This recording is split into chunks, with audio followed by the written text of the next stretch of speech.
I was 17 years old when I found out that my parents had stolen my entire college fund, $50,000 that my grandparents had saved for me since birth, and spent it on a luxury vacation to Europe for themselves. I had worked my entire high school career to get into a good college, studying late into the night, taking AP classes, volunteering, and doing everything I could to build a future that my grandparents had always believed I deserved. I had been accepted to my dream school with a partial scholarship, and I was supposed to use my college fund to cover the rest of the tuition, room and board and books. But when I went to my parents to discuss the financial aid package, they had looked at me with cold, dismissive expressions that made my stomach drop with immediate dread. My father cleared his throat and said, "We need to talk to you about the college fund, sweetheart. We used it for an emergency." My mother quickly added, "It wasn't an emergency, Robert. We used it for our European vacation. We needed a break after all these years of working so hard and raising you. You can get a student loan. It's not that big of a deal." I sat there in my parents' living room, staring at them, trying to process what they had just told me, and I felt my entire world collapse around me because the one thing I had been counting on, the one security I had been promised since childhood, the one gift from my grandparents who had worked their entire lives to make sure I had a future, had been stolen from me without a second thought. I screamed at them, "You spent $50,000 on a vacation? You stole my college fund? My grandparents saved that money for me. They trusted you to keep it safe. How could you do this?" But my mother just shrugged and said, "We needed a break. You can get a loan or work your way through college. We did it. So you can too." I sat there in complete shock, my hands shaking, my heart breaking, because I realized that the people who were supposed to protect me and support me had just robbed me of my future because they wanted to take a vacation. I didn't speak to my parents for several weeks after that conversation because I was so angry, so hurt, and so devastated by what they had done that I didn't know how to process the betrayal or find a way to move forward. My grandparents were furious when I told them what had happened, and they confronted my parents, but my parents just dismissed it and said, "It was a gift from you to us. You gave us the money and we used it for the family. We needed a vacation after all these years of raising her." My grandparents were horrified and offered to give me more money, but I refused because I didn't want them to suffer financially for my parents' selfishness, and I didn't want to feel like I was constantly depending on other people to save me from the people who were supposed to love me unconditionally. I made a decision in that moment that changed the entire course of my life. I decided that I wasn't going to let my parents' betrayal destroy me. I wasn't going to let them win. And I wasn't going to spend the rest of my life being a victim of their selfishness. Instead, I decided to work harder than I had ever worked in my entire life, to build something that no one could ever take away from me, and to prove to my parents and everyone else that I didn't need their money, their approval, or their love to succeed. I turned down the partial scholarship at my dream school and enrolled in a community college instead, where I could pay for my classes with a part-time job. And I started working 40 hours a week at a local retail store while taking a full course load of classes.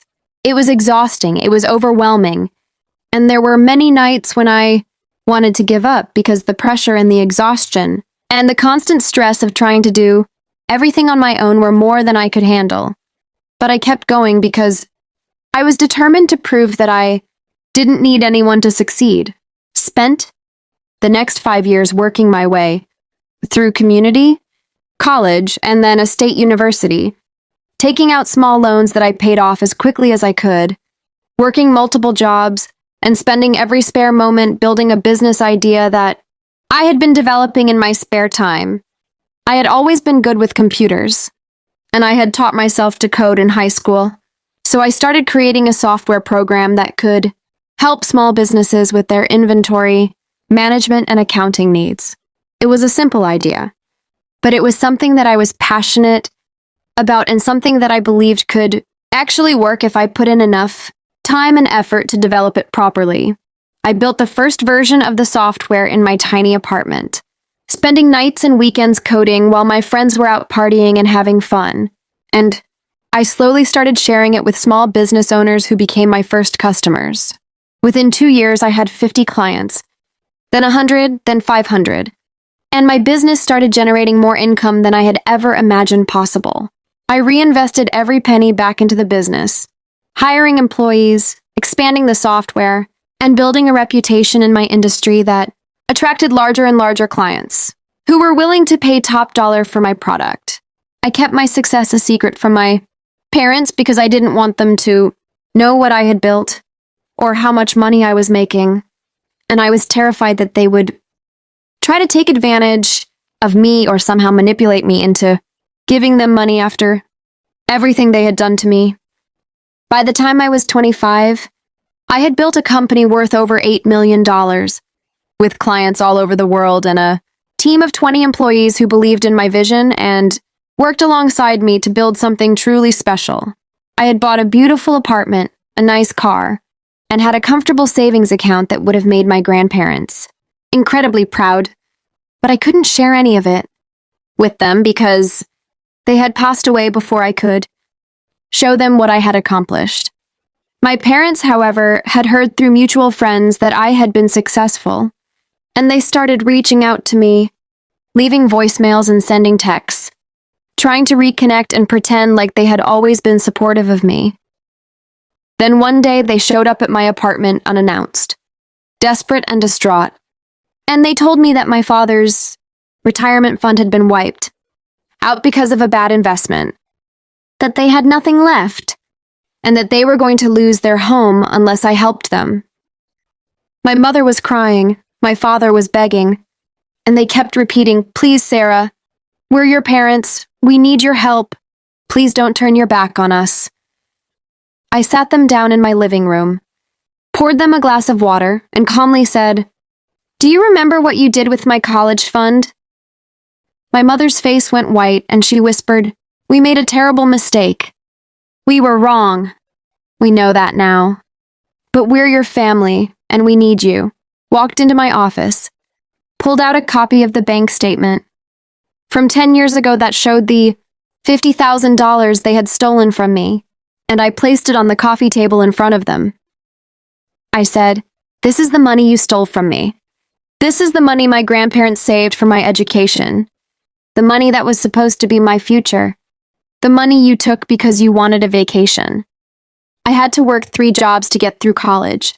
I had to build a business from scratch in my tiny apartment, and I had to carry the weight of knowing that the people who were supposed to protect me had stolen everything from me." My father started crying, and my mother tried to reach for my hand, but I pulled away and continued, "I am not going to give you a single penny because you don't deserve it.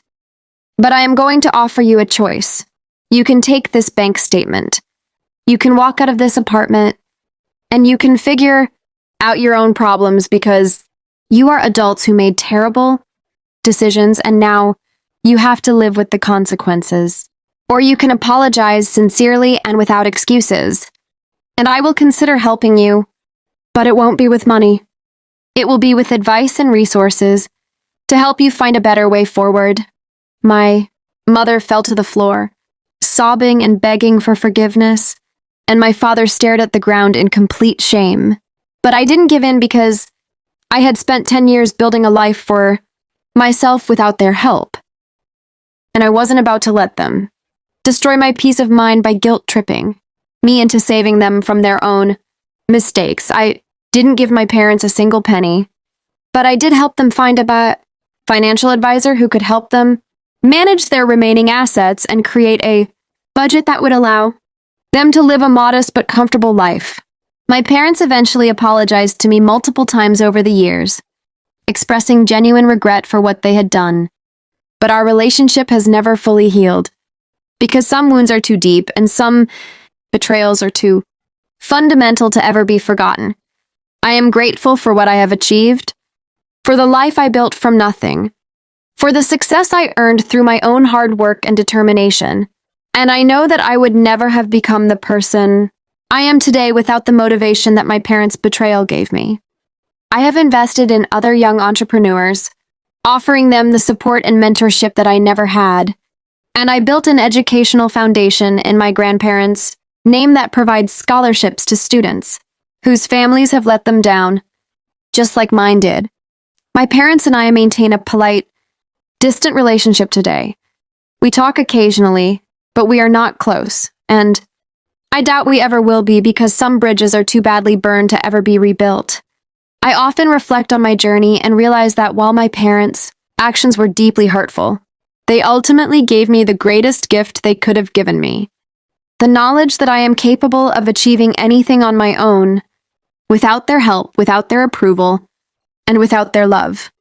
I learned that day that the best revenge against parents who stole from you is not to destroy them, but to build something so incredible and so successful that they can never ignore you again, and then watch them realize that they had a chance to support you, and they threw it all away for a vacation. The best revenge against parents who stole from you is not to destroy them, but to build something so incredible and so successful that they can never ignore you again, and then watch them realize that they had a chance to support you, and they threw it all away. Sometimes the greatest gift we can receive from our greatest betrayals is the strength to succeed on our own.